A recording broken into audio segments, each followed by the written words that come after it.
No one would think of building a house without a foundation, but that is exactly what we do when we discuss our values without first considering our worldview.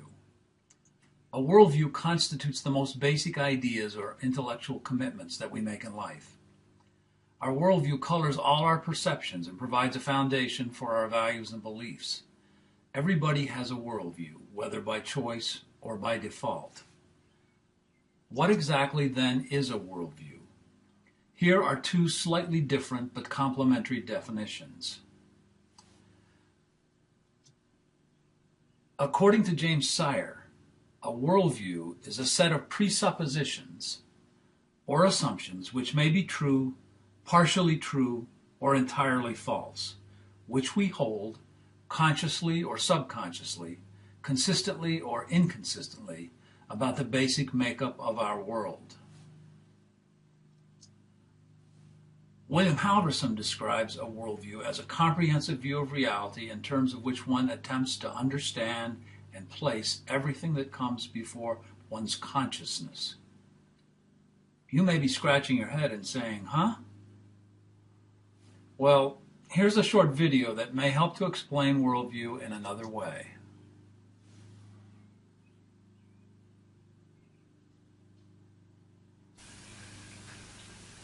So what's your worldview? It's kind of a popular buzzword today, your worldview. But what is it really? I kind of just view it as the set of goggles I put on every morning when I wake up, by which I see the world. It's kind of the entirety of my belief system. It's how I view the world. Yeah, it's a set of presuppositions, some of which might be wrong. I think some of which might be right. It's a set of beliefs. It's a set of statements of how I view things, faith statements, truth statements, etc. But really, when you look at it, it's the entirety of how you see, how you observe the world around you. And ultimately, your worldview has to work across the board. I mean, whether you're looking at economics or sociology or psychology or biology, religion, ethics, etc., your worldview has to work across a whole spectrum of concepts. And so I would just encourage you to understand what your worldview is. A lot of people say, I don't have a worldview. You do. Everybody has a worldview. You just might not have poked your fingers in it all the way yet. You might not have embraced it all the way yet. You might have maybe cleared some hoops, some hurdles on 6 things, but the other 4 you're still kind of open-ended on. But ultimately you're going to realize that it all has to work together. It all has to mesh together. The view by which you view the world and others and people and humanity, questions of God, that is your worldview. And it does need to be tested. It does need to be pondered. And it's actually a really exciting adventure to go on. So anyway, my question for you today, what's your worldview and why? Dig in.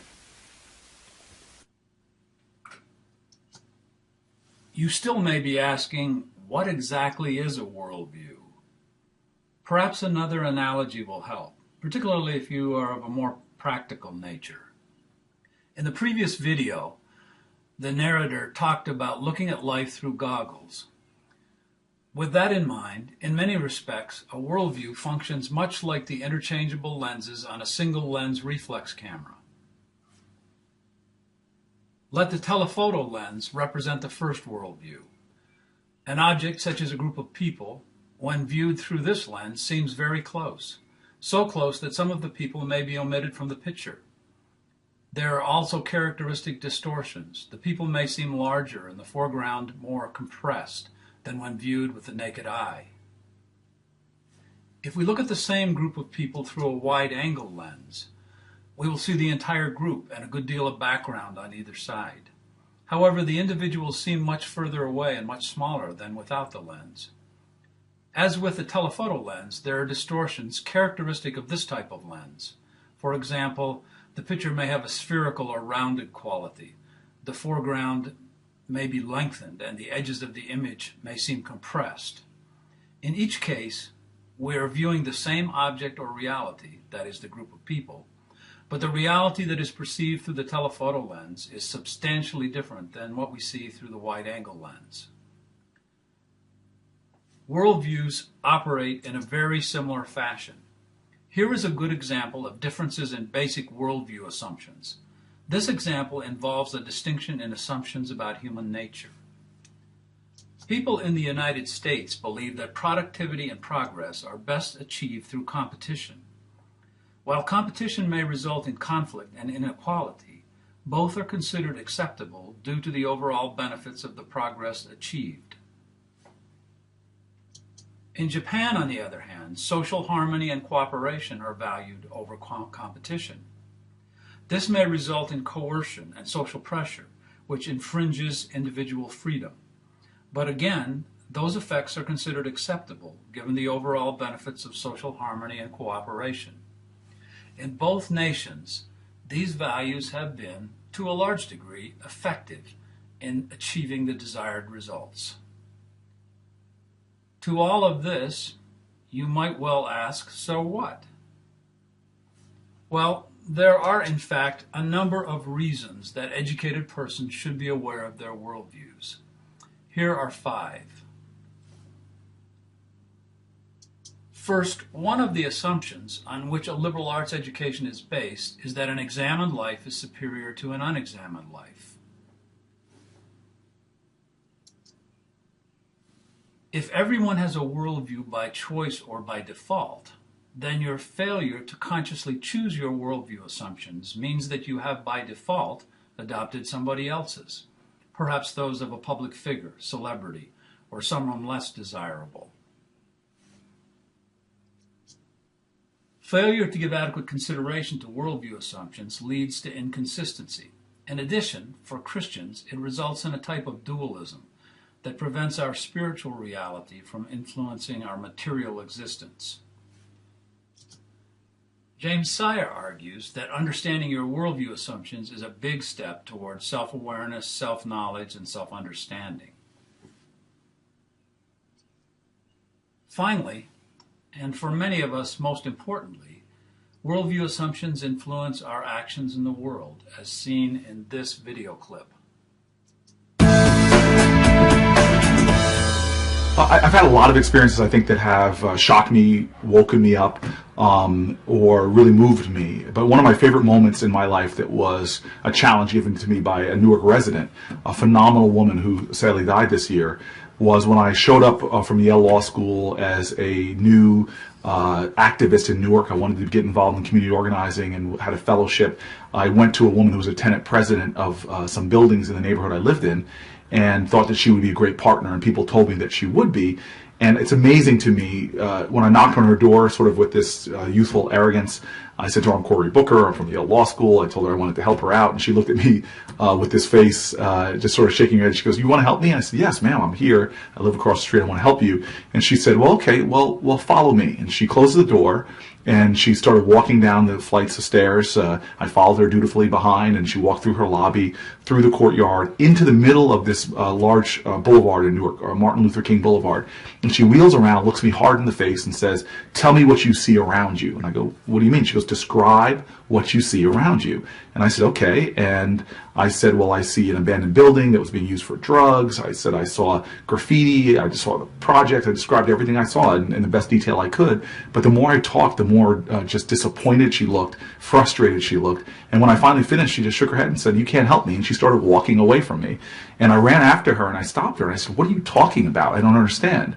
And she looked at me hard and she said, boy, you need to understand something. The world you see outside of you is a reflection of what you have inside of you. And if you're one of those people who only sees, every time you open your eyes, darkness and despair and problems, that's all there's ever going to be.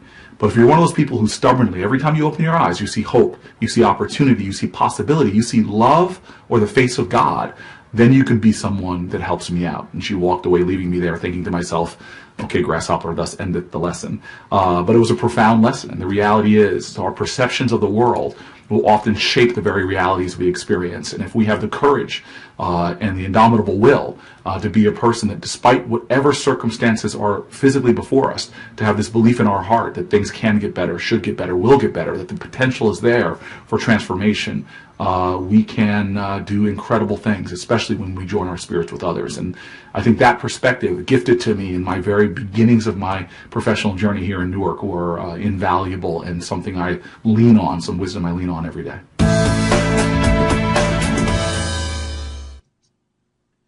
Before we examine our worldviews, we need to consider our definition a bit more thoroughly. A worldview is composed of a set of presuppositions or basic assumptions.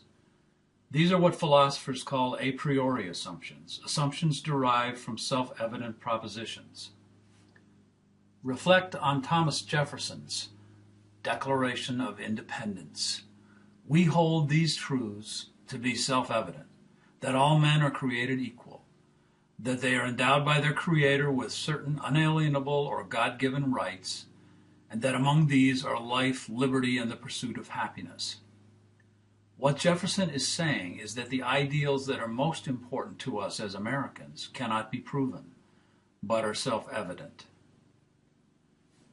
It is critical to understand that all human knowledge, whether it be scientific, mathematical, philosophical, or religious, rests on a priori or self-evident assumptions. The most basic of those assumptions comprise our worldview. Sire suggests 7 basic assumptions. The number is not critical as long as we cover the essential concepts.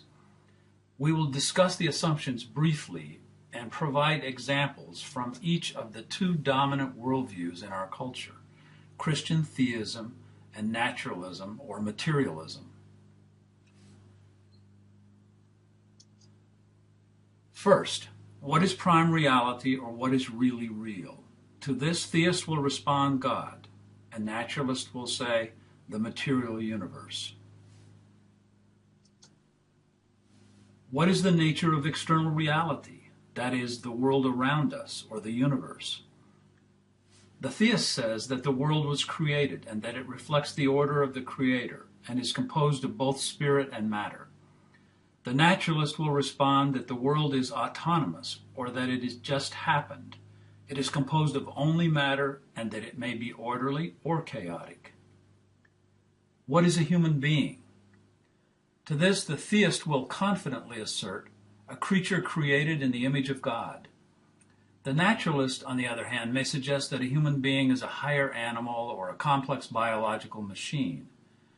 The key question here is, what is the essence of humanness, or what is it that makes us human? What happens to a person at death? The naturalist is convinced that death is the end, that life is extinguished.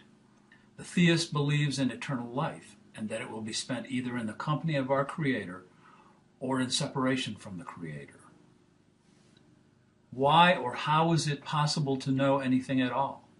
The naturalist explains that we have developed rational faculties as a necessary aid to survival.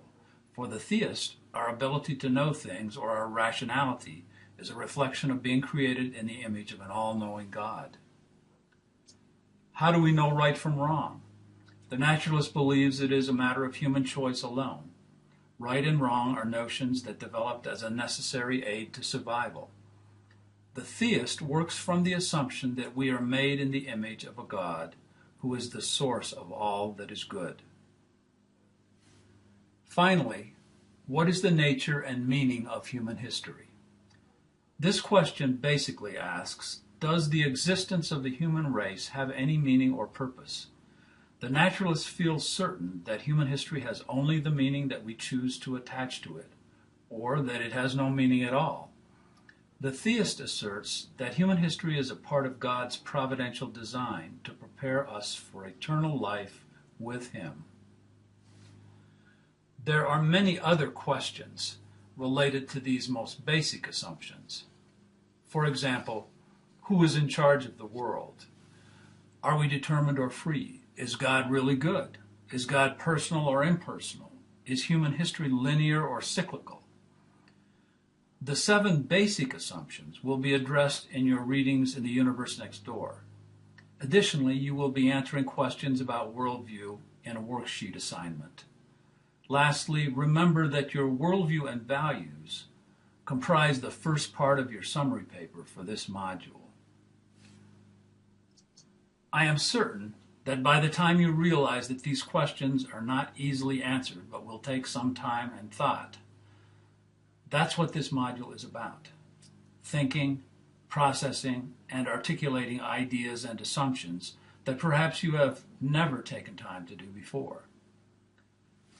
Worldview, the foundation to this course. Let's get started.